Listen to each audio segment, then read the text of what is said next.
நெமிலி அருகே கீழ்வீதி கிராமத்தில் மதியழகன் தலைமையில் கேப்டன் அவர்களின் பிறந்தநாள் விழா.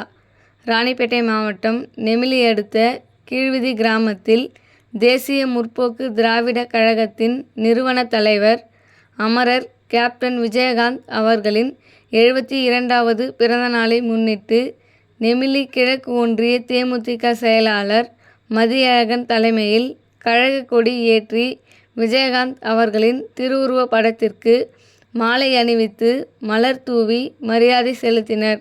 இதில் நகர செயலாளர் ஹரிதாஸ், நகர அவைத்தலைவர் சேட்டு, ஒன்றிய அவைத்தலைவர் சிவக்குமார், பொருளாளர் ரவி, நெமிலி மேற்கு ஒன்றிய செயலாளர் ஸ்ரீதர், மத்திய ஒன்றிய செயலாளர் வினோத்குமார், துணை செயலாளர்கள், பிரதிநிதிகள் சாந்தமூர்த்தி, ராதிகா, மதியழகன், குமரேசன், குமார், காந்தியப்பன் மற்றும் கழக நிர்வாகிகள் இதில் கலந்து கொண்டனர்.